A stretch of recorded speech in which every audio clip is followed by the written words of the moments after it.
Egypt launches the first ship on the Ro-Ro line between the ports of Damietta and Tri-City in Italy.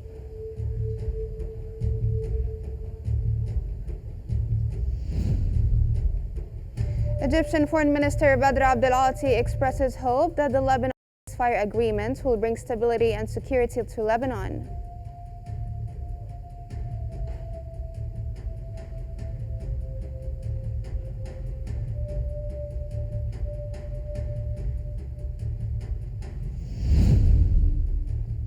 And Egypt will host a conference in December to mobilize humanitarian aid for the Gaza Strip.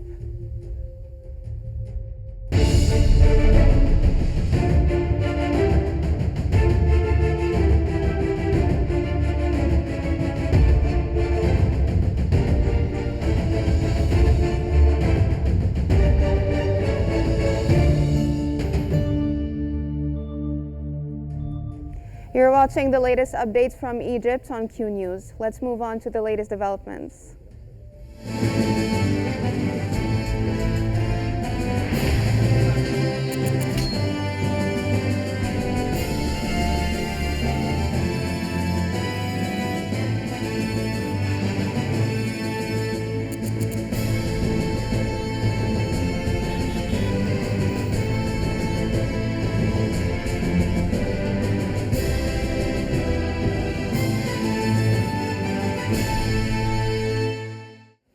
Egypt has launched the Egyptian-Italian roll-on roll-off cargo line, better known as the Ro-Ro line. In a press conference at Damietta Port, Prime Minister Mustafa Madbouli added the Ro-Ro cargo line transports Egyptian exports to Europe in record time.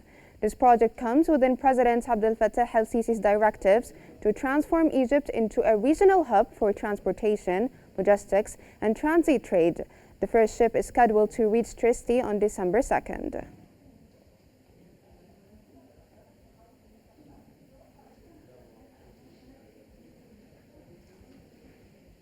Foreign Minister Badr Abdel-Ati has expressed Egypt's hope that the ceasefire agreement would constitute a step forward and a foundation upon which to build for a new era in Lebanon. Abdel-Ati spoke with a number of heads of Lebanese parties and movements, including Samir Gaiga, head of the Lebanese Forces Party, Sami Gamiel, head of the Khatib Party, Sulaiman Franji, head of the Marada Movement, and Gibran Basil, head of the Free Patriotic Movement. The foreign minister expressed Egypt's hope that the ceasefire would also empower the role of national institutions headed by the Lebanese army with the aim of achieving security and stability and preserving Lebanon's sovereignty and territorial integrity.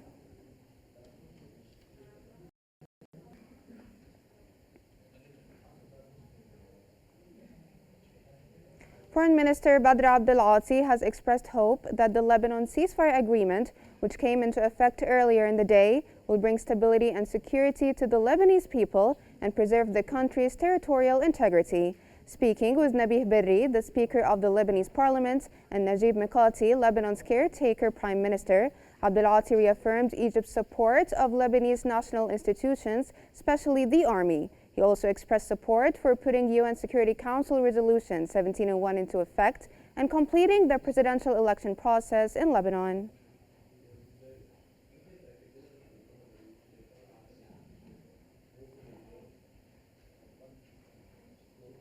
Foreign Minister Badr Abdel-Ati and the Speaker of Djiboutian Parliament, Dalita Mohammed Dalita, have discussed the importance of enhancing cooperation in various fields.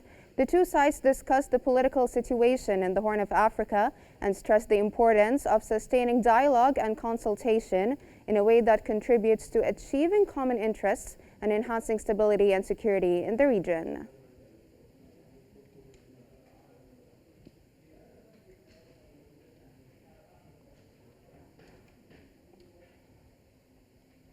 Foreign Minister Badr Abdel-Ati has affirmed that the African continent faces unprecedented challenges that undermine its ability to achieve the goals and aspirations set by Agenda 2063.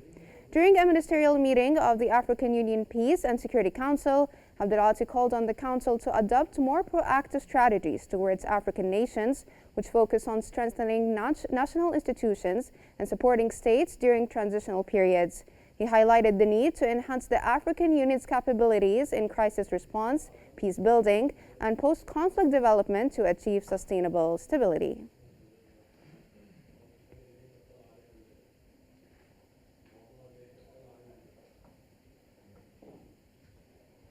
Foreign Minister Badr Abdel Ati has discussed supporting relations with African countries with the foreign ministers of Angola, Benin, Comoros, Cape Verde, Sierra Leone. Abdel Ati and his counterparts reviewed developments in the African Union, stressing the importance of maintaining mutual consultation on various issues of common interest in the organization and the importance of coordination on issues related to the Union's mechanisms and institutions.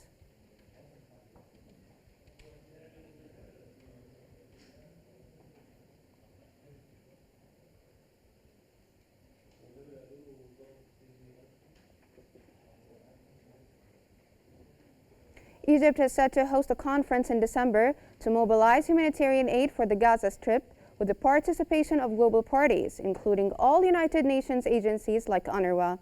Yesterday, President Abdel Fattah el-Sisi and King Abdullah II of Jordan emphasized their commitment to the success of the Gaza Humanitarian Response Support Conference.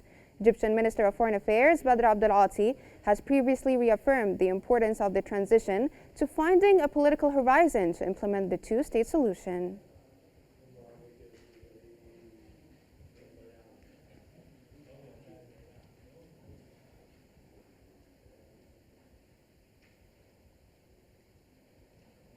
For further analysis on Egypt hosting the Humanitarian Response Conference for Gaza, we're joined from Cairo by the international relations expert, Dr. Ahmed Sayed. Dr. Ahmed, welcome to Qnews. Thank you so much for joining us on the Egypt Bulletin.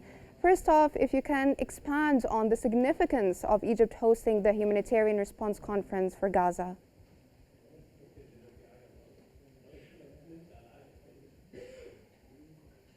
Thanks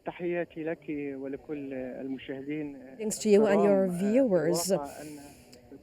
In fact, the hosting of Egypt to the conference of the humanitarian response to Gaza is not the first of its kind. Egypt has definitely hosted similar conferences before, and this attests to Egypt's keenness on serving the Palestinian cause with its different routes. One of these routes, of course, is the humanitarian one. Egypt has been so keen on alleviating the burden of or the burden that is afflicting the Palestinian people, which is caused by the targeting of schools, hospitals, and of course the lack of pharmaceutical medications provision. And so Egypt has been moving swiftly in order to alleviate the suffering of the Palestinian people. Egypt has provided more than 87 humanitarian aid convoys to the Gaza Strip up until now, and it has as well landed humanitarian aid by aircrafts in the north of Gaza, and as well it has dedicated some airports like the Arish airport in order to receive some humanitarian aid supplies coming from different Arab countries. And so the hosting of this conference is going to definitely mobilize more and more humanitarian aid in order to get it all the way to the Gaza Strip, and in order to draw the international community's attention to the magnitude of the humanitarian crises that are outbreaking right now in the Gaza Strip, specifically in the north of the Gaza Strip. And I believe, in my own calibration, that this conference is going to represent a pivotal importance because it is congruent with the movements carried out by the international community in order to alleviate the suffering of the Palestinian people.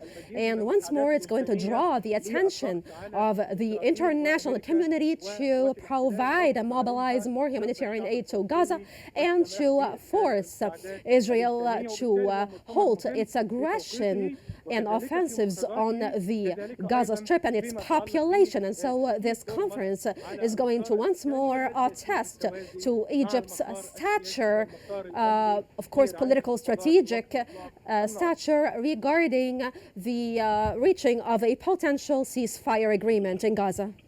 Now, sir, speaking of the Arab countries, following President El-Sisi's meeting with the Jordanian king and the Qatari prime minister, how do you assess Egypt's efforts to achieve a ceasefire in Gaza and the likelihood of this happening?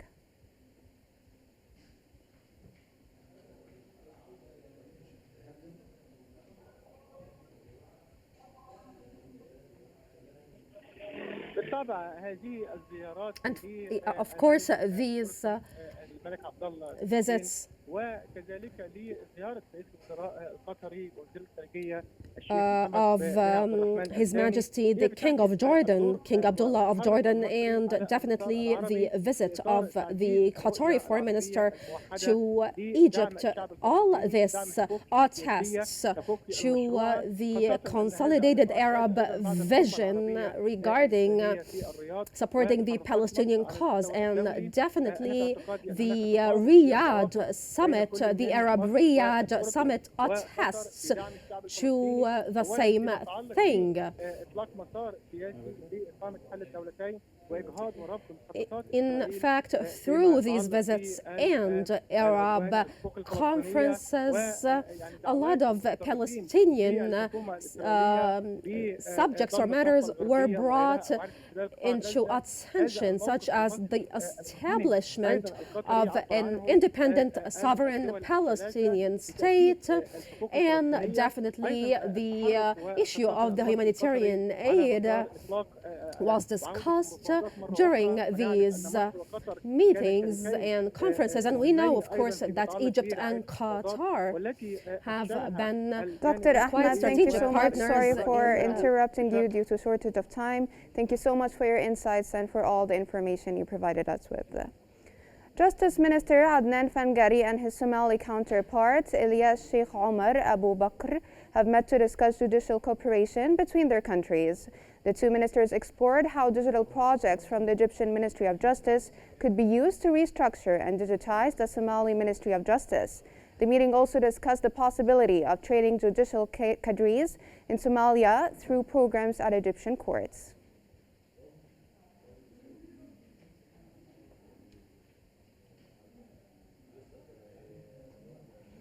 Minister of Local Development Manal Awad has won the Best Arab Governor Award for her tenure as Governor of Damietta in the third edition of the Arab Government's Excellence Awards.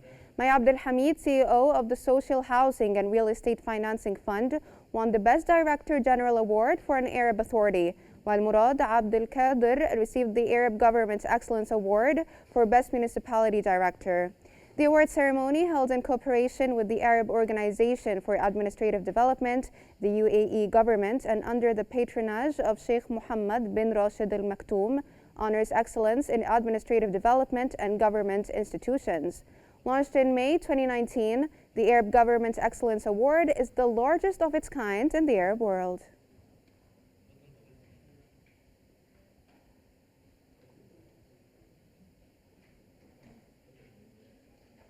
The Cabinet has approved a draft resolution to establish a chamber called the Desert Land Development and Reclamation Chamber, affiliated with the Federation of Egyptian Industries. The chamber seeks to reclaim desert land for agricultural purposes, which includes the establishment of sorting, processing, cooling and packaging stations, silos, grain stores, cotton gins, and the manufacturing of organic fertilizers from waste.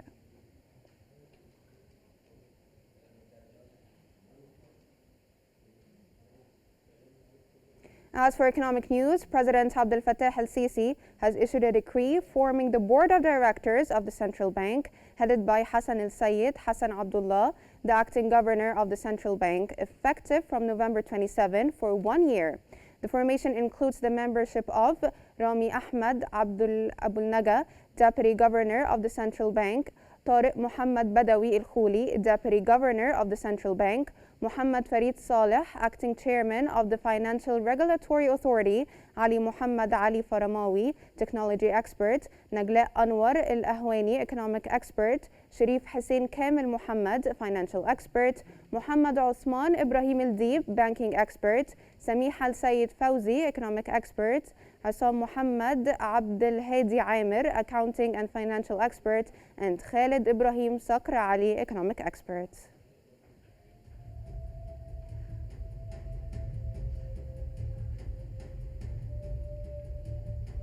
That brings us to the end of our news bulletin. Here's what we've been covering. Egyptian Foreign Minister Badr Abdel Ati expresses hope that the Lebanon ceasefire agreement will bring stability and security to Lebanon.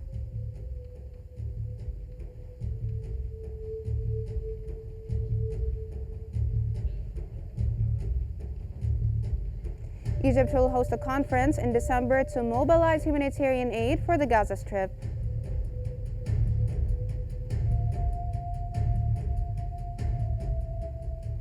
That's all for now. Remember to stay updated by following Qnews for the latest developments, and thank you so much for watching.